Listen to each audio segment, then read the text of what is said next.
Question number 8 में देखिए कि दो त्रिभुज है, एक आपका एबीसी है और दूसरा बीडीई है। और देखिए सबसे पहले यहाँ पे जो दिया गया है वो क्या है कि ये दोनों त्रिभुज इक्विलेटरल है।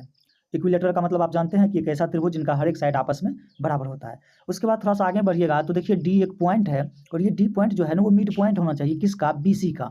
तो बीसी है कहाँ, बीसी ए बीसी में है। तो हम लोग क्या करते हैं, एक अपना त्रिभुज बनाते हैं, उसका नाम आप रखिएगा ए, ये वाला पॉइंट आपका बी होगा और ये वाला पॉइंट आपका सी होगा। और बीसी का जो मिड पॉइंट है वो क्या है, यहाँ पे लिखा हुआ है कि डी क्या है, बीसी का मिड पॉइंट है। तो हम लोग यहाँ पे मिड पॉइंट बना लेते हैं, ये आपका डी हो जाएगा। देखिए जैसा जैसा इसमें बोला गया है ना वैसा वैसा कीजिएगा तो आपको फिगर बन जाएगा। उसके बाद देखिए त्रिभुज बनाना है बी डी ई, तो हम लोग क्या करेंगे, इस लाइन को यहाँ पे मैच कर देंगे यहाँ पे, तो ये आपका ये वाला पॉइंट आपका ई हो जाएगा। तो हमारे पास अब दो त्रिभुज रेडी है, एक तो है ए बी सी जो बड़ा वाला है और दूसरा बी डी ई ये वाला छोटा वाला त्रिभुज है। और हम जानते हैं कि दोनों जो त्रिभुज है वो क्या है, इक्विलेटरल है। तो इस बात को पहले आप लिखिए, जो दिया गया है उनको पहले लिखा जाए।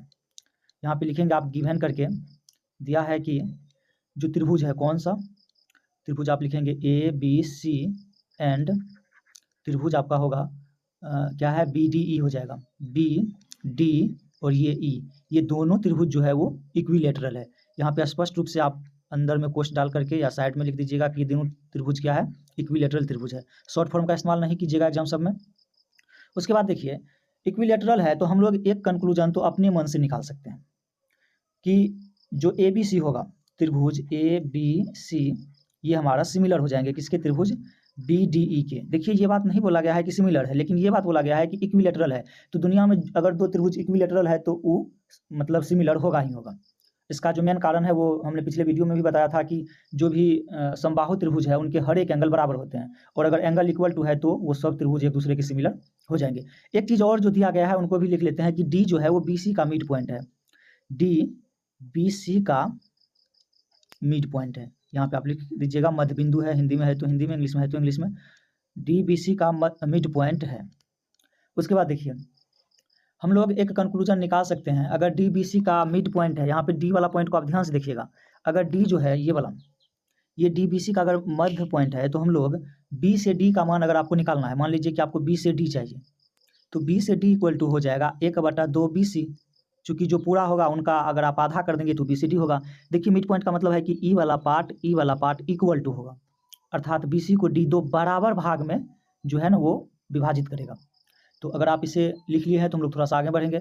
उनके बाद देखिए अगर त्रिभुज समरूप है तो उनका जो एरिया का रेशियो होता है वो यहाँ पे आप लिखिएगा, एरिया ऑफ त्रिभुज कौन कौन सा, A B C upon area of त्रिभुज ये क्या हो जाएगा, बी डी ई।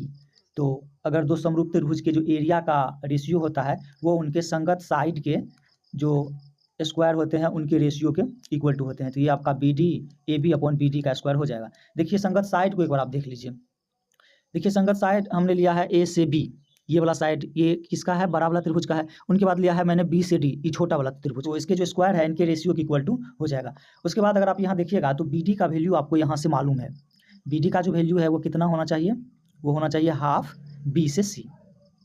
तो हम लोग क्या करते हैं, ऐसा मान लेते हैं कि जो त्रिभुज है उनका जो साइड होगा, यहाँ पे एक लाइन आप मान सकते हैं, यहाँ पे माना कि त्रिभुज का जो साइड होगा, माना कि त्रिभुज का जो साइड है, जो भुजा है, वो आप मान लीजिए कि वो x है। कुछ भी मान सकते हैं, 2 भी मान लीजिएगा तो भी आएगा, 20 भी मान लीजिएगा तो भी आएगा, चूंकि रेशियो ज्ञात करना है, वैल्यू निकालना है नहीं। तो अगर आपने माना है कि त्रिभुज का साइड x है, और कौन सा त्रिभुज, यहाँ पे थोड़ा सा ए बी सी आप लिख दीजिएगा, ए बी सी का साइड आपने माना है कि x है, तो ए बी सी का साइड अगर आपने x माना है तो बी डी का वैल्यू आपका कितना हो जाएगा, 1/2 गुना x हो जाएगा, अर्थात ये x/2 हो जाएगा। यानी बड़ा वाला त्रिभुज का साइड आपका x है जो ए बी सी है, और छोटा वाला जो त्रिभुज है उनका साइड उनका आधा हो जाएगा, क्योंकि हमने यहाँ पे ये कंक्लूजन को निकाला है डी जो मिड पॉइंट है उससे। तो हम लोग क्या करेंगे, इस इक्वेशन में हम लोग सारे वैल्यू का मान रखेंगे। यहाँ पे आप रखिएगा कि इसको एक बार कॉपी कर लेते हैं, यहाँ पे एरिया ऑफ त्रिभुज A B C upon area of त्रिभुज बी डी ई, ये इक्वल टू क्या है, A B upon B D के स्क्वायर के इक्वल टू है। तो ए से बी का वैल्यू हमने माना है x है, तो x होगा। देखिए x जो माने हैं इनको थोड़ा सा समझ लीजिए, क्योंकि इक्विलेटरल है ना तो सब साइड x से होगा। मान लीजिए ई भी साइड है, ई भी साइड है, ई भी साइड, ई सब साइड x से होने वाला है। तो अगर x माने है तो कोई भी साइड लीजिए, चाहे आप AC लीजिए कि BD, A से B लीजिए कि B से C लीजिए, सब साइड आपका इक्वल ही होने वाला है। तो हम लोग क्या करेंगे, यहाँ आइए जो, हाँ तो ये हो जाएगा x, और नीचा में देखिए क्या है BD, और BD का वैल्यू x/2 होगा, उनका आधा होगा, चूंकि D मिड पॉइंट है तो x/2, और इस सब का आप एक ही बार स्क्वायर दे दीजिए।